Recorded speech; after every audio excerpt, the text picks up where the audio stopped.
You ever notice something strange? You can pull into a petrol station, fill up your tank, no problem at all. But then you hear news reports about shortages of cooking gas cylinders. It just doesn't quite add up, does it? I mean, petrol, diesel, cooking gas, it all comes from the same place, crude oil. So what is going on here? Well, the answer reveals this really fascinating and kind of risky divide in India's energy strategy.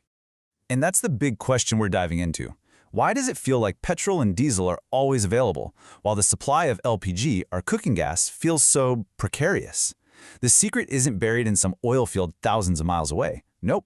It's all about the journey that fuel takes from raw crude to your car or your kitchen. All right, so first, let's talk about the success story, petrol and diesel. There's a really good reason you don't see massive lines at the petrol pump anymore. And that reason is that we've built this incredibly solid, self-reliant system right here at home. Okay, get this. To understand how we keep petrol flowing, you have to know that India has 23 absolutely massive oil refineries. Together, they can process something like 250 million tons of crude oil every single year. So here's the key. While we do import the raw crude, we make the final product, the petrol and diesel, right here in India. Plus, we're smart about it. We buy that crude from a whole bunch of different countries, so we're never beholden to just one. And maybe most importantly, we keep buffer stocks of crude oil. Think of it like a national pantry. If a shipment gets delayed, our refineries can just keep on chugging along. So, the bottom line for petrol and diesel is simple. We control the manufacturing. We refine it here, so we control the supply.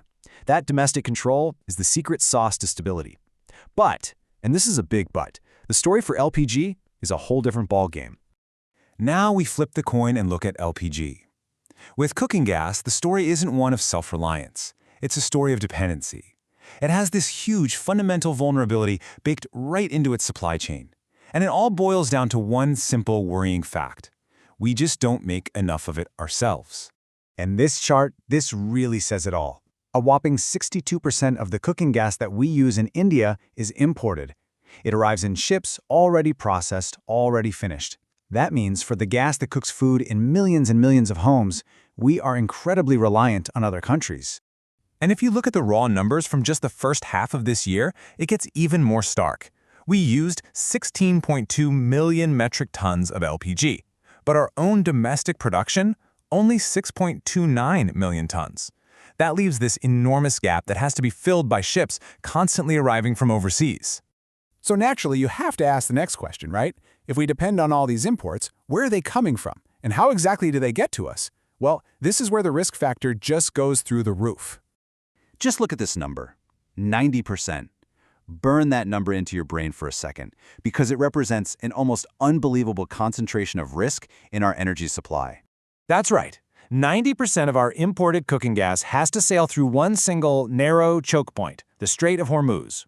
You know, that volatile little strip of water with Iran on one side? It's one of the most tense, politically sensitive shipping lanes on the entire planet. Any conflict, any disruption there, and bam, the vast majority of our LPG supply could just stop. But wait, it gets worse. The problem doesn't even end with that incredibly risky journey. Let's say the ships make it through safely. We then face another massive challenge the moment they arrive. We have practically nowhere to store all that gas. Just do the math with me for a second.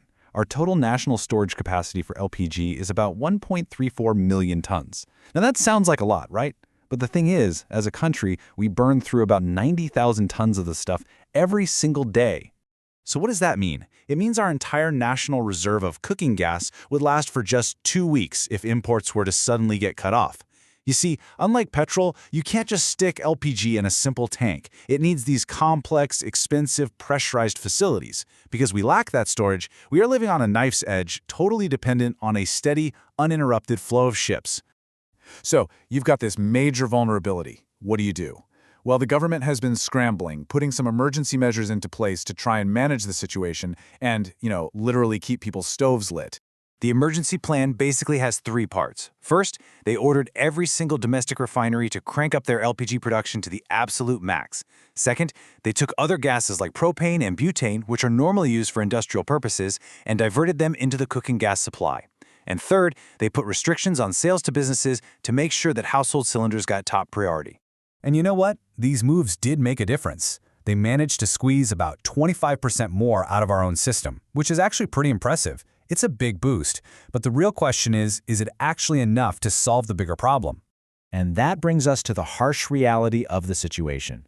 Because while all these short-term fixes are helpful, they definitely provide some breathing room, they don't change the fundamental fact of India's dangerous dependency on imports. Let's make this real. Not too long ago, 2 Indian ships, the Shivalik and the Nanda Devi, made it to port safely. Great news.